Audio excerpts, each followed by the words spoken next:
Good morning, friends. I'm so happy to see you, especially the ones who are here for the very first time to head. Liz, Sarah, Martha, Harriet at the back. I think the other head-to-head members have to pay a fine to you for not being here today to welcome you. I don't know, life is happening as the year gets into the middle part. But I'm so happy that we are all here. I'm so happy that we get an opportunity to meet and reflect on the challenges that we have as leaders. Like Paul said, we started in the education sector, but now we have some leaders who are not in that sector, and they're all welcome to learn from us as we learn from them. Because we all know that even as we teach the students, they are learning from us, and we are also learning from them. There is a day a 3-year-old asked me, "Teacher Anne, what time did you get to school?" And I said, my answer wasn't very clear. And then she asked, "Where do you live? Is your home very far from here?" I said, "My home is not so far, about 5 minutes. And then she said, "Hey, and I got here before you." So I was caught out by her. I was being reprimanded by a 3-year-old. So as we teach them, we are also learning. As we teach each other, we learn from all of us, and all the experiences that we bring to this are valid. Today's session is going to be interactive. You're going to be answering so many questions. As you have the questions that you're going to ask, I also have questions. So we're going to ask each other questions and find the answers together. Is that okay? Yes. Our topic is managing organizational conflict. But before I get there, I love to talk about head-to-head. Okay? I love to talk about head-to-head because it helps us find answers. It's a place where we find answers, where we find accountability, where we need to build an empowered community of visionary builders. You'll notice that even when you are introducing yourselves, you are saying, "I am a teacher at this place, but I do hair. I'm a head teacher at this place, but I'm a minister." So we are all leaders, and unless we are empowered and equipped, we will not be able to pour from a place of fulfillment. God has called us to those places of leadership for a reason. He has called us to these businesses for a reason, and He wants us to use our kingdom resources very effectively. The best kingdom resource that God has in you is you. So we need to equip you to be a better leader so that we drive excellence in personal life and professional life. That is what we are at head to head. Okay. Ready to manage organizational conflict? Are we ready to manage organizational conflict? Yes. Okay. At the end of this session, we will see that we don't need another workshop on managing organizational conflict. We will see that we don't need another workshop on managing organizational conflict. But what we need is more courage. What we need is more courage. You're going to ask me, courage to do what?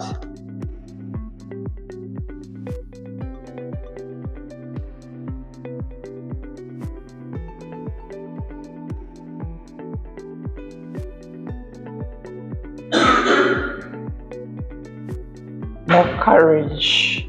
Is anyone wondering courage to do what? Is anyone wondering courage to do what? Is anyone wondering courage to do what? Or am I the only one? Harriet, are you wondering courage to do what? Courage to do what? We'll get back to this question at the end of the session. We'll get back to this at the end of the session. First question. Friends, when you think of conflict, what comes to mind? What is conflict? What is conflict?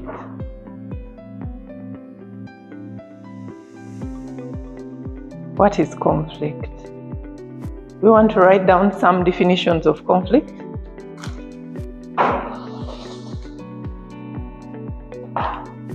On each of our tables, you can even just put a word. Some definitions of conflict.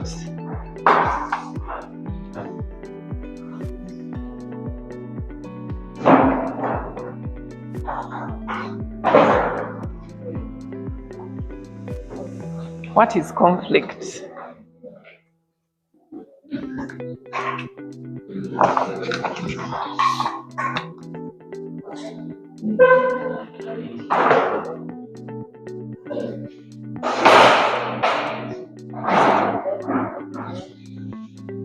Let's get one. Maybe you do with her, Miss Judy. Is it okay? Or you can stay. You can stay and do with Juliet. What is conflict?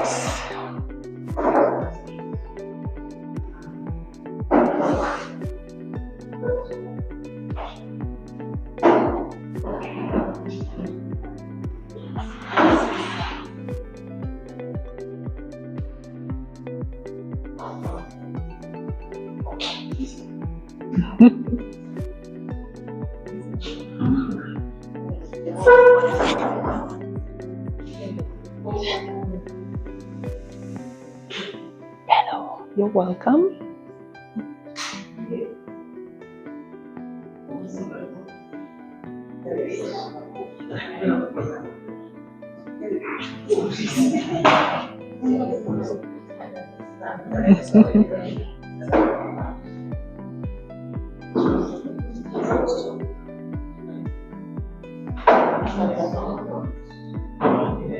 Table 1 has put the cup on their marker. We are finished. There's a conflict on table 2.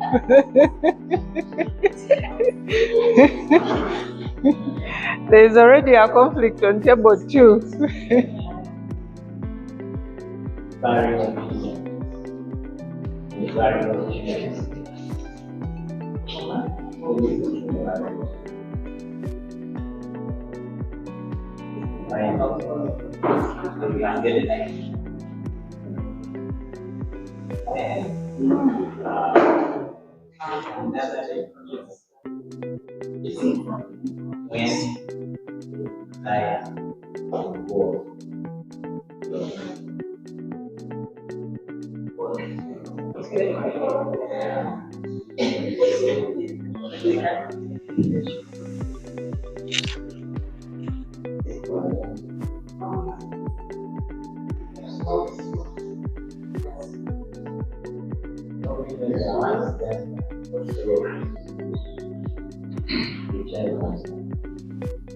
Okay, you have 1 more minute.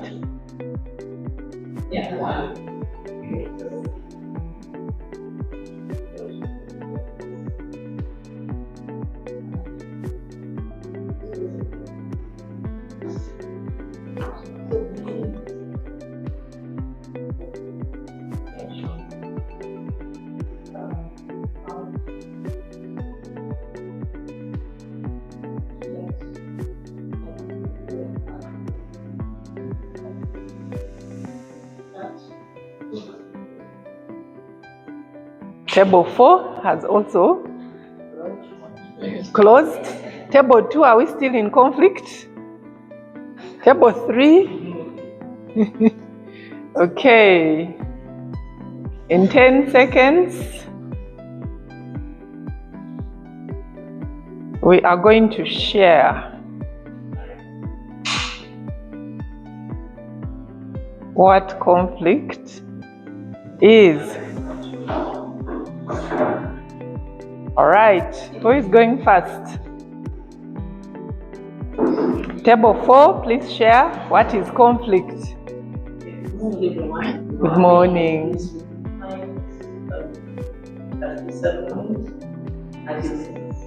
Difference in opinion, two or more parties involved, confrontation, temperaments, and leadership style, beliefs, worldviews. Okay.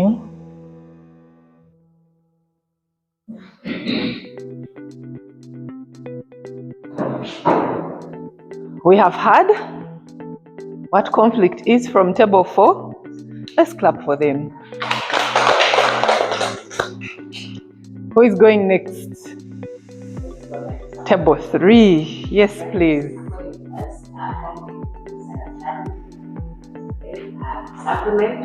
Ignorance to learn. No? Ignorance to learn. Okay. Or acquire knowledge, right? I don't know that I call it, but that's what disrespect, lack of feedback, communication, judgment, breaking rules, position, lack of understanding each other's personality. Okay, we have heard what table 3 has said. Let's clap for them. Thank you, table 3. Table 1. When we hear conflict, we disagreement, differences in opinions, okay, misunderstanding, power struggle, business traps. And traps. Okay. Thank you. Let's clap for table 1. Table 2. Conflict, the disagreement, Okay. and we meeting of varying opinions. Can be blockage. Science. Okay. All right. Let's clap for table 2. There seems to be a general agreement about what conflict is, isn't it? We generally have an idea about what conflict is, and that is very good. About 2 or so years ago, we had a staff hire. Person looked good on paper. They passed the interview. And then we looked through the papers and one red flag came up. We're like, how come this person has not been employed for over a year? We asked some questions and then we said, but let's give them a chance. Not being employed is not a crime. Let's give this person a chance. The person joins the team and before long, the person is very charismatic, people are following her, they are following her lead, and she's rallying people around her. In the process, rules started to be broken. Very little, very subtle things. Like, what time did you report to work? 7:05. What time are you supposed to report? 7 a.m. And then you ask, but why didn't you report at 7? I reported at 7:05. Is that such a big thing? You understand? And you start to second guess yourself as a leader. You're thinking, maybe it's not such a big thing. 7:05. I'm also human. Before you know it, something else, very subtle, very small, is being adjusted. What time are the students supposed to go for break? 10. What time did they go for break? 10:10. Things started shifting, slowly shifting, and then you watch the space. Long story short, at the end of the year, we had 2 camps in the organization. The ones that were following the charismatic leader and making small shifts towards something that we all know is not right, and the others who were struggling to do the right thing and were now being victimized. Those ones want to be seen as good. They want the principal to know that they turn up on time. They want the principal to know that they take out the students on time. They are goody two shoes. You understand? Yeah? By the end of the year, we had a conflict on our hands. How did we resolve that? I'll tell you at the end of the session. Will someone remind me? So, conflict. We have described conflict. And we all know what it is. We have all seen what it is. But we know, as we talked and discussed amongst ourselves, we've seen the different ingredients of conflict. There's always disagreement, isn't it? There's always disagreement over something. Did God really say? Yeah? You remember the first conflict that the human race had? Did God really say? And maybe Eve was saying, did God really say? Did I write it down somewhere? Is it in my notes? Where is my husband to remind me? And before you know it, boom, the whole story of humanity is changed. Disagreement. There's sometimes and most times always an issue about resources. Conflict always rises sometimes around resources. It also arises around goals that have to be achieved. What are the goals of the organization? What are your goals as an individual? What are my goals as Anne? What are her goals as Edith? So these are some of the ingredients of conflict. Another is values. I tell Irene, there's this band on Friday evening. It's really nice. And Irene tells me, I don't want to go to that place. It is famous for a certain group of ladies. And I'm very sure that God has not called me to that ministry. I say, come on, Irene, let's go. Let's go. We'll have a good time. Her values are different from mine. And now there is conflict. She's wondering, should I go with Anne to that place or not? I want to keep her as my friend. If I don't go, will she talk to me again? Yeah? Conflict sometimes arises due to competition. Not enough resources, not enough time, not enough staff members. Friends, who of us has enough staff members by show of hands in their organization? Wow, Harriet has enough staff members. I'm jealous. The rest of us are thinking, if I could only get an accounts assistant, my problems would be sorted. If I could only get a marketing executive, this headache would go away. We talked of incompatibility of personal and organizational values. You want a job at Fika, you get there, they have devotion in the morning. Like, what is wrong with these people? We have to pray when we come to the workplace. I prayed when I was leaving my home. Now they want me to pray when I get to my workplace. And in the evening, they staff devotion.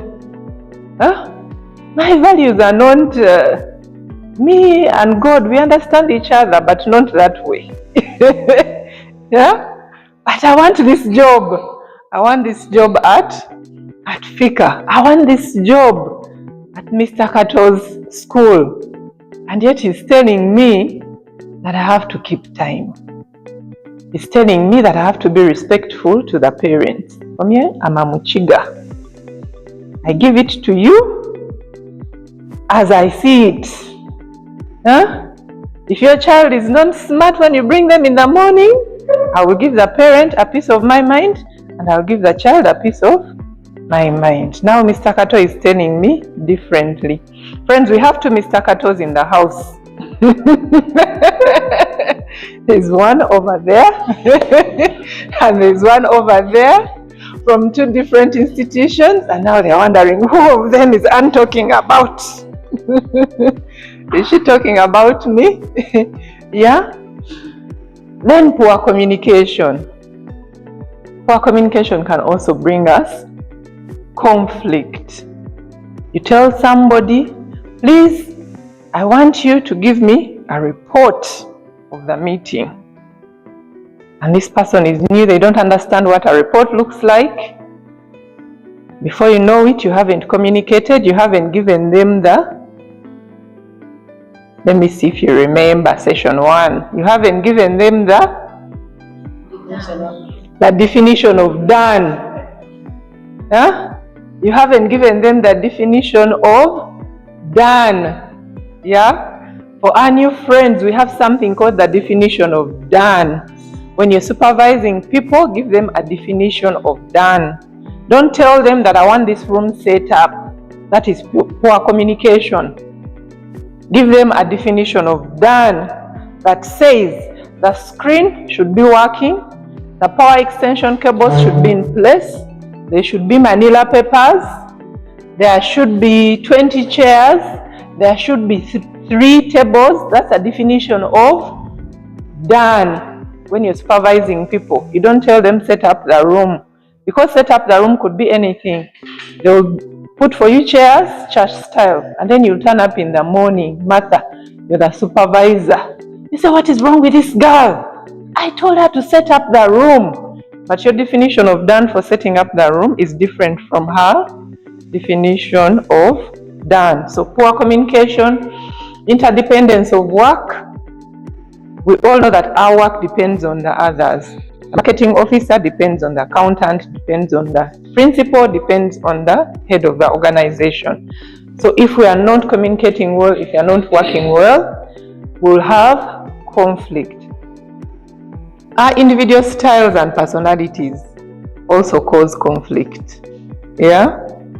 Some of us have a different style. You know, personally, I'm an introvert. When I tell people I'm an introvert, they laugh, they don't believe. Yeah? I tell them personally, I am an introvert. I like to wake up in slow motion and defrost as the day goes by. And then God blessed me with a daughter who rises up in the morning and greets the whole village. Yeah? Good morning, everyone. This is not working. This is not working. Can you please? Is there a knob that we can turn down? Yeah?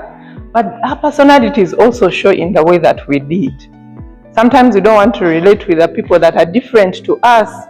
You're leading your, I will not name names in this place. I'll just look in people's directions, and when the shoe fits, they will wear it. I know some leaders who are chop, chop, chop, chop, chop. You know, they wake up, they want things done very quickly, and they are leading a team of people that needs to be reminded. So and so, did you do this? They need a second reminder, and they need a third reminder, and that is their personality. They will do the job. But they need a reminder, and they even need affirmation. For me, that was the hardest part. The affirmation of people, it still is the hardest part. Like, you've done your job. Let's move on to the next assignment. Why should I stop to tell you, Irene, you've done a good job. The room is well set up. You know, the definition of done, you got it. That's not me. Like, you've done what you're supposed to do. Hallelujah. Let's move on to the next assignment. But you'll notice there are people who need affirmation. You walk into the room and you tell them, Charlotte, you did an excellent job. There are 4 bottles of water on table 4, and they will feel good. So the personalities of the people that you're leading are very important. Tune into that. It's a challenge for us as leaders. We can't afford to ignore some of these small things. Tune into that and know that he wants affirmation. And yet if I give her affirmation, she will say, what is wrong with that woman? I did my job, you know? So personalities can also bring us conflict and organizational ambiguities. Friends, the people that we are supervising, do they know what they are supposed to be doing? It's one thing giving someone terms of reference. It's another walking them through those terms of reference. And I think this is common with teachers. We get teachers, we throw them in at the deep end. You have a class to supervise, or a class to lead. You hire a teacher and you give them a class to lead. That is not the right thing to do. When you hire somebody, give them TORs, but also walk them through what they are supposed to be doing. First, pair them up for the first 2 weeks with someone who you trust has done a good job in this role. You have hired that teacher that is doing a job, so that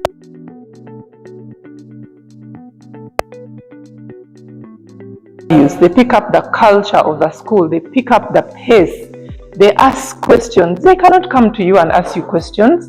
You're the managing director. They can't come to you and ask you, so when this happens, what do I do? But yet they will come to Ronald because they are peers. They will come to him because they are doing the same thing. So make sure that there are no ambiguities. Unfortunately, as leaders, we have to repeat ourselves as much as possible. We have to repeat ourselves. Don't assume that these people have got what it is you have said and are doing. Repeat yourself. Tell them again and again. That is the only way you will be able to say, wait a minute, it was a training issue. This person needs 2 more weeks. Or it's a capacity issue. They don't understand what they are doing. We need to take them back to school, but they have the ability, they have the skill set, they are trainable, they are teachable, we can work with them.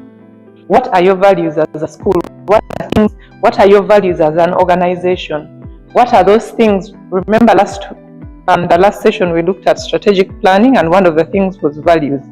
What is that non-negotiable for you? You might get someone who is weak in an area but has your non-negotiable. They have very high integrity.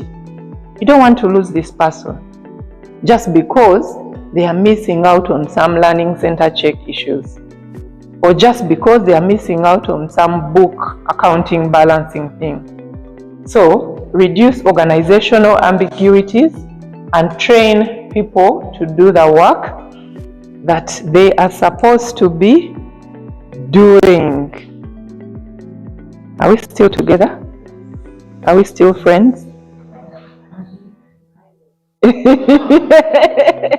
Kind of. Okay.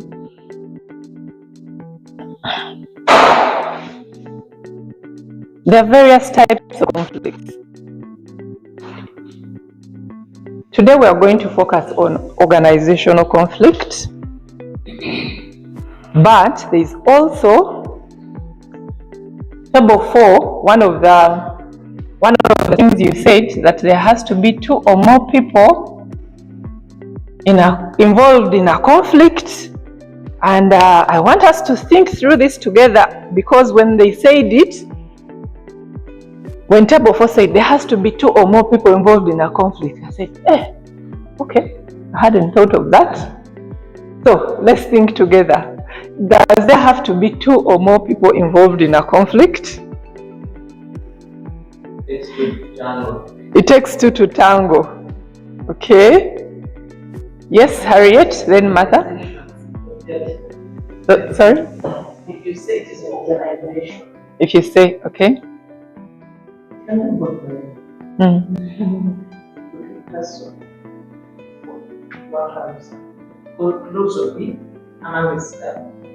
It could also be among staff. Okay. Yes, Martha. I think it can be both. It can be personal. In regards to, let's say, personal values and so you can have that conflict of friends. Okay. And then also the personal is when there are other people involved. Okay, so Harriet said it could be both. Any other thoughts? Please, you're deep in. actually both, and especially though I think actually starts. Okay. Because most of us are not taking us money. And we are throwing it on everyone around. So it starts with you, then another person comes in. So then one is trying to understand you, you have not taken a step of knowing who you are, so you want to know the Okay, it starts on the first level. It starts with me. It starts with us. It starts with us as leaders, and unfortunately, it ends with us as leaders. Unfortunately, it ends with us as leaders. That's why I say, friends, that at the end of this session, you will see and know that you do not need another workshop on conflict management. But you need more courage. You need more courage. It starts with you as a leader, and it ends with you as a leader.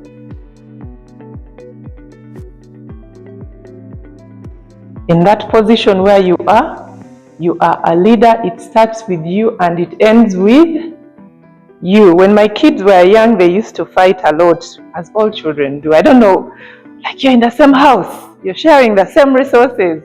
They would always fight about you know how kids fight about the smallest thing? Who is sitting on the door of the car? You're going to church, you're running late, and they are arguing. No, last time you're the one who sat on, and you have a small car. Sometimes I wonder, were all these kids fitting in that car? Remind me. But you know, I'm the one sitting on the door. I'm the one. Then the one who is seated on the right looks at the one on the left, and the one on the left tells them, "You're not looking through my window. Don't you have your own window?" Then the one in the middle is, my goodness, they are always fighting. And I would tell them, you know how they would come to, so and so started it, so and so started it. And my catchphrase was, if they started it, if your brother, your sister started it, it is your job to finish it. But I'm not the one who started it. It is your job to finish it. So now as they grow, they learn to resolve their conflict, because they knew if they came to the old woman, she would tell them it is their job to finish it. They might as well finish it. Yeah? But leaders, it is our job to finish this. It is our job. Conflict is uncomfortable. Conflict will creep up on you in the most unexpected way, isn't it? You're dealing with something else, enrollment, simanya marketing budget, and boom, two staff members are not talking. Like, now what is wrong with these people? Do they know we have bigger battles to fight? Yeah?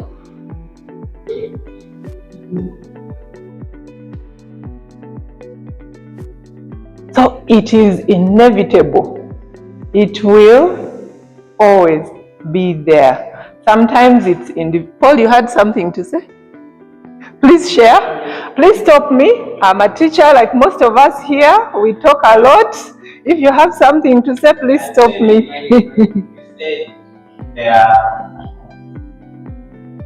You're managing budgets and all that. Yeah. And then they are not sure. And so you have to help them. So I stayed with them. My colleagues, sometimes they are talking, then you come like some are starting with dates. Then before you leave your budget, then you come and start your and disrupt the status quo. Yeah, and cause conflict. Automatically cause conflict. Yes, it is. I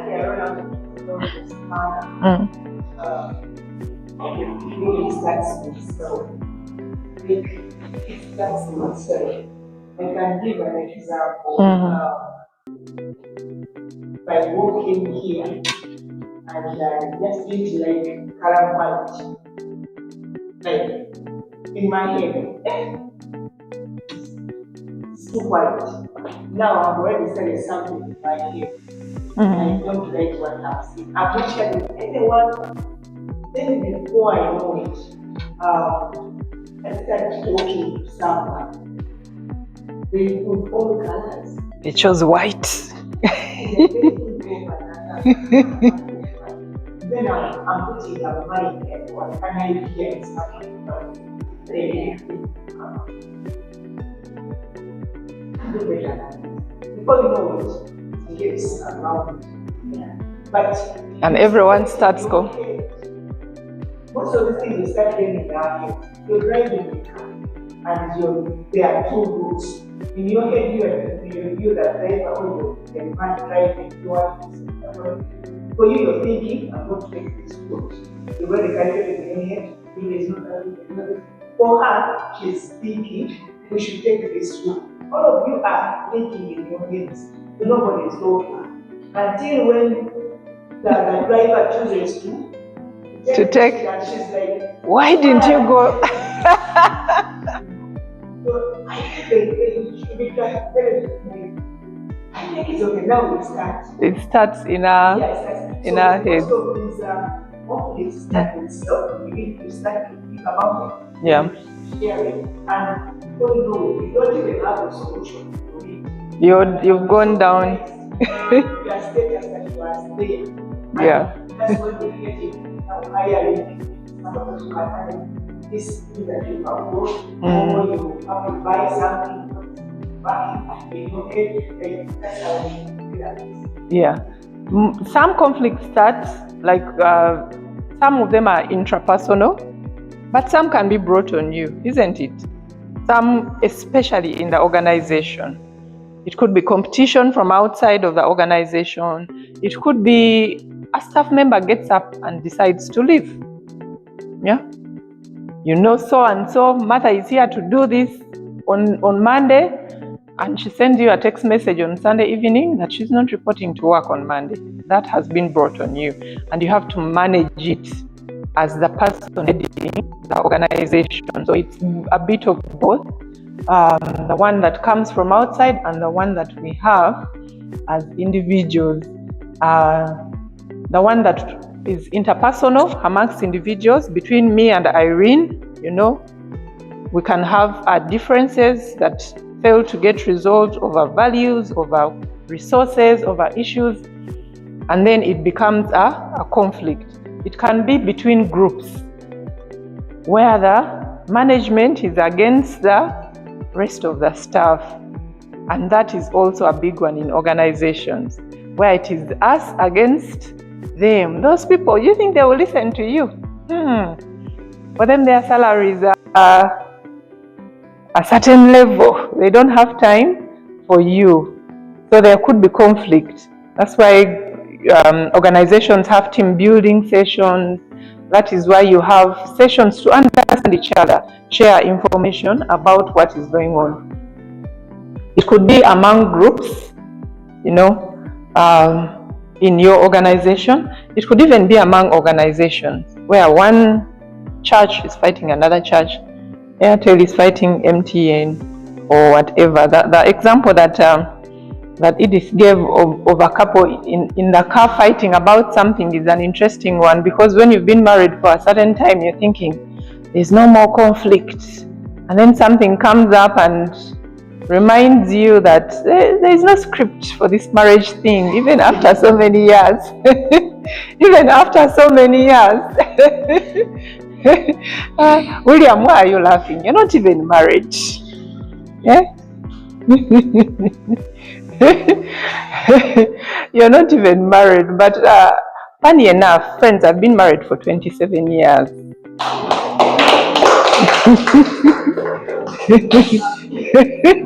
Sorry? I bless the Lord that I've been married for 27 years. But it's only last year that I got to find out that when I ask my husband a question and he says nothing, it means no. In my 26th year of marriage, that is when I found out that when I ask him something and he says nothing, it means no. Why haven't you told me this all this time? Because we had an issue, we were working through it, I dealt with it, and then boom, 6 months down the road, he said, but I didn't agree to that. I said, what do you mean you didn't agree to that? I told you, I gave you the script. We discussed this, we've been talking about it. He said, yeah, we've been talking about it, but I didn't agree to it. I said, I'm still learning.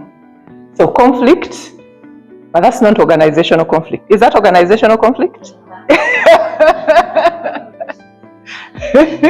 That is institutional. Christopher says it's institutional conflict. Interesting. Yeah. Do we have any other experiences we need to share about this? What are we thinking? Yes, Irene. When I get personal, I look some other way. Okay. Choices we make as individuals. We have very many choices laid out. Something is the fact that you struggle to choose one. For some of them are hard to. Beginning of the session, we are talking about choosing our hearts. So that to me is so powerful. That's how I look at that. Okay. Please. Okay. She's saying intrapersonal conflict is also about the choices that you have to make as a person. You have to choose between A and B.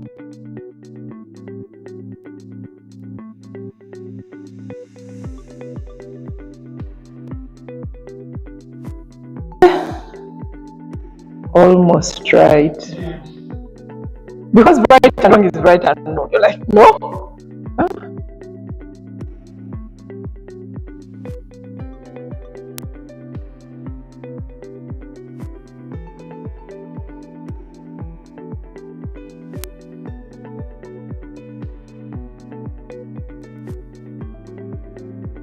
Right and almost right. Yeah, any other thoughts about this? Please.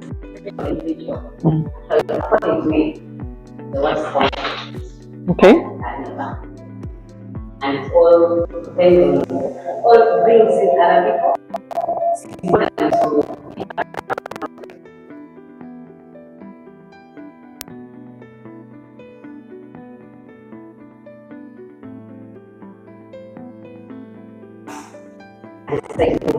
Especially if you're a leader. And I mean leaders in family where people around you say to say, oh, let her pray. Let her raise the cow wherever she wants. And when she wants, she'll stop. And they are looking at you to make that decision. But that person pops up and says, for certain years you have led us. The way you lead meetings, That you call her. until someone speaks, you will fall better alone. And sometimes you don't know. Yeah. You don't know. Yeah. So the parameters. It's good to have people. Lucky enough, there's head to head. You have people who will hold you accountable and ask you, did you do this? Did you not do that? Are you growing? Are you not growing? Yeah. So intrapersonal conflict is an interesting one, especially for us as people of values. I'm just assuming, I might be wrong, that if people don't have to think twice about it, they have no values. They don't stand for anything. We go to this place, at midnight we go. They are not worried about it. We relate with so and so, we relate with so and so. We have 5 boyfriends, we have 5 boyfriends. They don't really care, isn't it? I think it's for people of values. For the people of values, you want me to have both?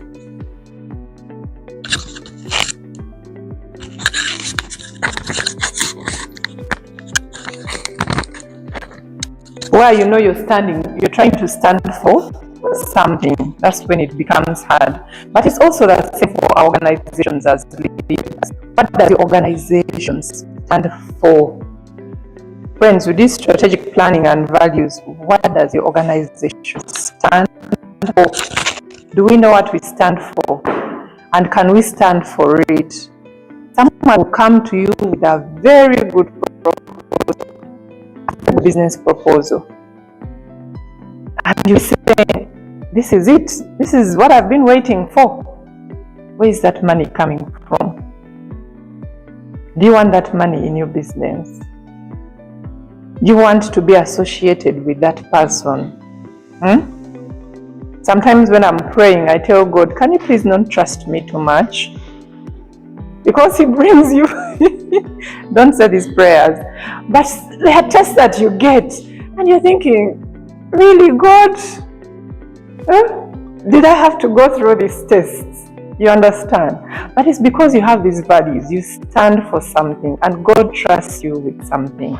God has entrusted you with that organization, with that institution, with those children, with that company, with that business, because He knows, William, that you will drive it and you will drive it well. Because He knows that you as Charlotte are the person for brown shades, and anybody else will run it into the ground, especially when it is hard. When it is easy, who cares? The money is coming in, business is good, but when things are tough, and you have that business proposal from somebody that you don't want to relate to during that day,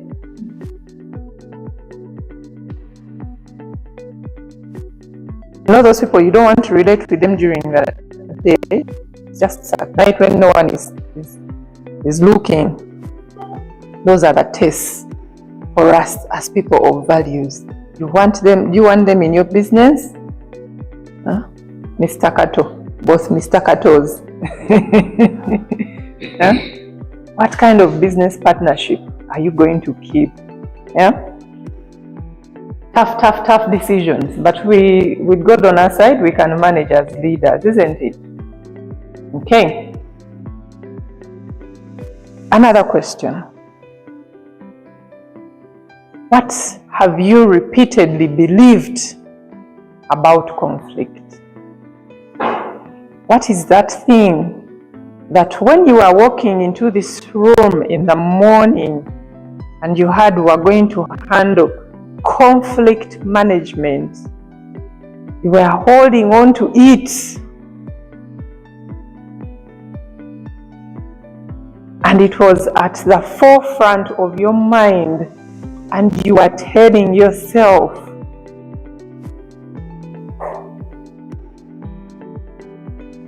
that what is that thing that you can use to complete the following sentence?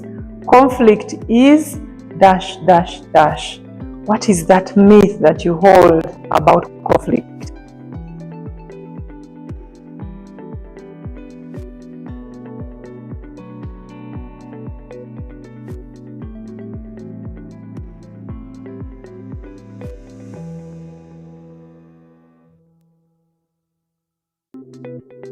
To mind. Yes, Sarah. Conflict can be resolved. Okay, that's a good one. Yes, Charlotte. Conflict He says exactly. You have given his answer. Conflict always ends in confrontation. Yes, Paul. We are in conflict. It means you're bad. If we are in conflict, it means you are bad. That is the other party. The other person is bad. Okay? Yes. Conflicts are fights. Okay. Yes, Irene. Conflict is friction. Yes, Martha. Conflict. Not that the other person is bad, but conflict is, it's bad to have a conflict. Okay. Yes, Harriet. Conflict is inevitable. Okay. Conflict is inevitable and is necessary for progress. Okay. Conflict is inevitable and necessary for progress. Yes, it is. Sometimes you say conflict is unavoidable, but also conflict can be addressed. Conflict is unavoidable, but it can be addressed. Thank you. Zaina? Conflict can be resolved by the two parties involved. Thank you. Liz? Conflict can be detected. Hey, can you explain that for us? You can see it coming. Okay. You can see it coming. For example? For example, if you're having a meeting, you're meeting your staff, and you've got a table, maybe dealing how to handle students during breakfast. And the questions that keep popping up from your staff, it really shows you the error. The storm is brewing. The storm is brewing. Then you change your phone, change how to handle it. Okay, that is good. Martha? Conflict can be constructive or it can be destructive. You don't need me, people. You don't need me. It is. A win-lose or a win-win. It can end up in a win-lose or a win-win situation, or a lose-lose. Yes, we can both lose.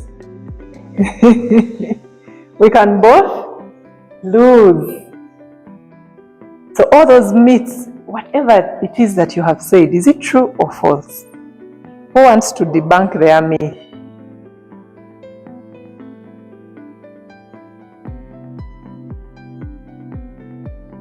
We are thinking,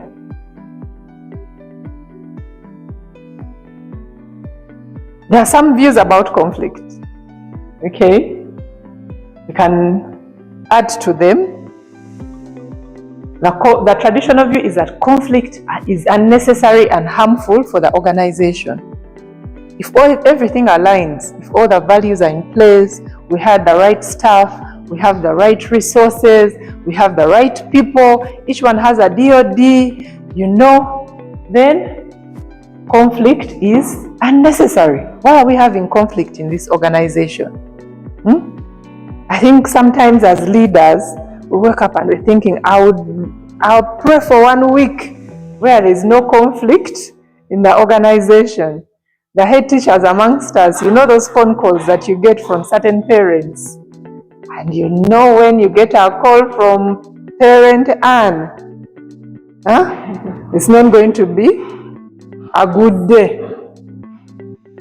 Because she's always complaining about something. Either the socks are not right, or the homework is not this. Or when you get a call from that client, Charlotte, you know that today my goose is cooked. Miss Judy, please ask whoever is knocking to stop that. Then there's an interaction view of conflict, where we say that conflict is inevitable.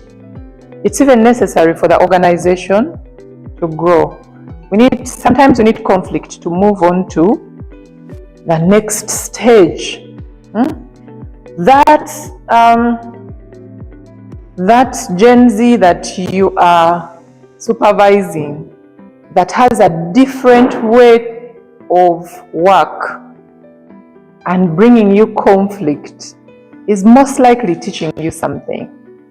Have we stopped to look at the way they do their work?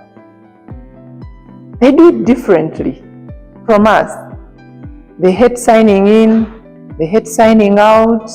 There are some things that they do differently, but yet they deliver. Most of our workplaces are not ready for them because we are 8 to 5. Have we stopped as leaders to say, do we really need them to be here from 8 to 5? Do I really need that music teacher to be here from 8 to 5, Monday to Friday? Or I just want him to be here on Tuesday from midday to 4 and give me the best product. Because if I ask him to be here from Monday to Friday, 8 to 5, guess what I'm going to be doing? Fighting with him on Monday. He will come in at 9 a.m. and we will fight. Tuesday he will come in at 10:30 and another fight. But what do you want him to do? I hear some sighs in the room. As we say, even the general fairs last year started joining the workplace. Do you know the biggest brand of general fairs? Mental health. Mental health. My mental health is not good. My mental health is not good. My mental health is not good. Anne did not smile when she was telling me this. Anne did not talk to me nicely. Anne didn't give me instructions in a calm voice. I did not like her tone. For me, that my generation is, you're the marketing officer, I told you to do this and this and this and this. And the general is telling me, I don't like your tone.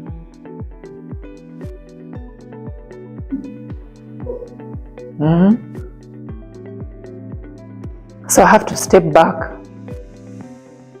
take a deep breath and ask myself, what do I want this person to deliver? Instead of focusing on the other things. So sometimes conflict is necessary for us to grow.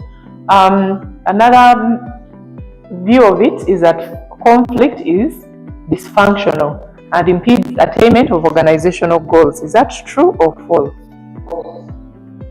Who has said false? What a strong false. Yes. Harriet, defend your false.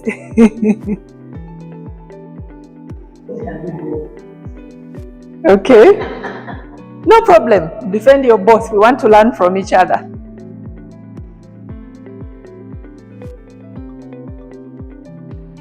The fact that we work on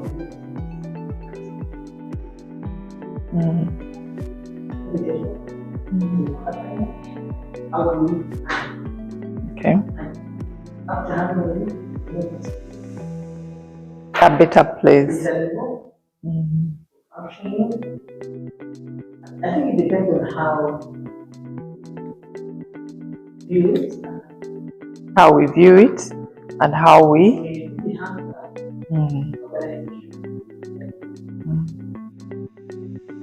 or the local situation. Okay. All right. Thank you for that. It could be functional, making organizations more effective, and leads to a search for solutions, creativity, and innovation. Do we get time to think as leaders?